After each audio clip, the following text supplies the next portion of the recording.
Alright, this is probably going to be pretty quick, and to be honest, I'm not sure why I stuck around and watched this whole game. I definitely watched the fourth quarter passively, as it was already garbage time by the start of it, and I wasn't really interested in watching Taylor Horton-Tucker and Javon Carter run the offense. Yeah, I mean, this game was fun for about maybe the first possession, when Modest Vazelis got the block on Chet Holmgren, and the Bulls' energy level on the defensive end was aggressive, and you thought, oh, okay, alright, maybe they're actually going to try to make a game out of this, but things kind of fell apart from there. The Thunder ended the first quarter outscoring the Bulls 29-18 in that quarter, and things just kept getting worse and worse from there. I mean, look, no one thought the Bulls were going to win this game. The Thunder are the best team in the league. They're on pace to win 69-70 games this season, the most wins we've seen in the league since the 73-9 Warriors.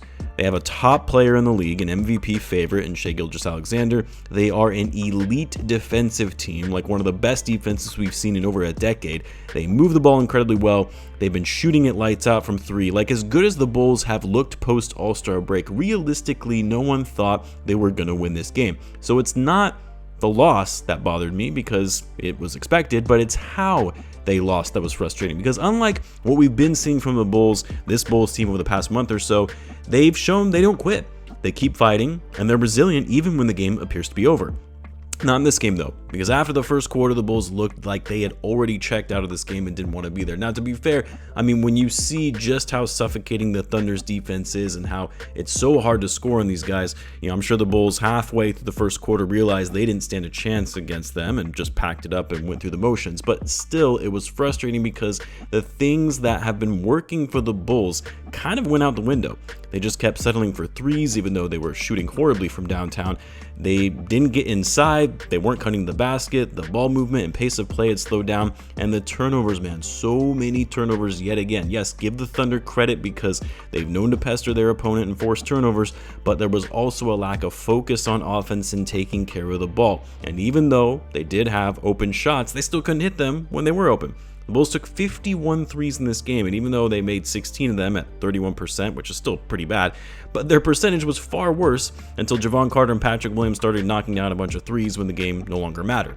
I don't really think there was a single player who did exceptionally well tonight. Yeah, Modest was decent. He had 14 points, 7 rebounds, a steal, and 4 blocks, which was a new career high for him. And even though I get why they didn't do it, I would have liked to see Modest in the game during garbage time. I know they're obviously looking at the game that they have tomorrow back at home. Modest, of course, has been starting, and they're giving the starters rest while they can in a game that was already over. But to me, any run, any type of play and experience is good for the young kid, in my opinion.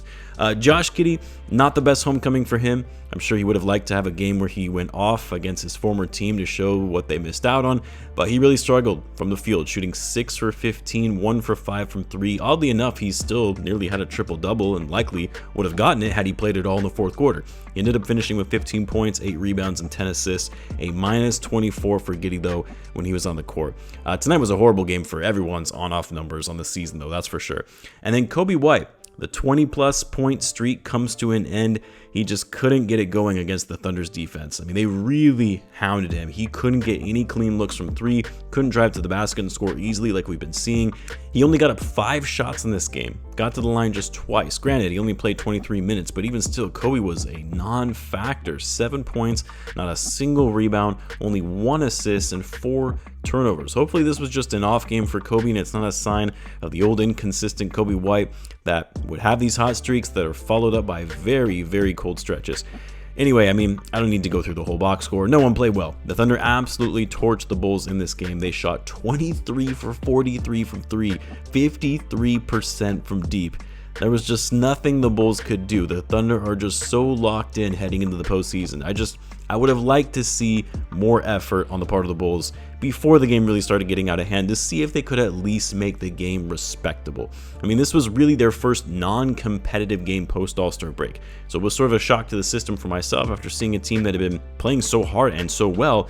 But what can you do? You played a 63-win team.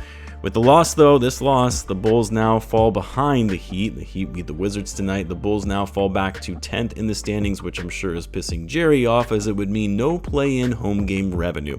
The Heat have won actually 5 in a row, so quite possible the Bulls might remain at the 10 seed for the rest of the season. They're right back at it tomorrow, though, for the second night of a back-to-back against the Toronto Raptors, who have suddenly been creeping up behind the Bulls. They've won 4 straight and are now only 5 games behind the Bulls in the standings. Highly unlikely they would pass the Bulls given the few games we have left for the rest of the season. The Bulls have a somewhat of an easy schedule to close out the year, but it will be an interesting game tomorrow for sure. Anyway, let me know what you guys thought of the game. Let me know in the comments. As always, be sure to subscribe, and I will see you in the next one.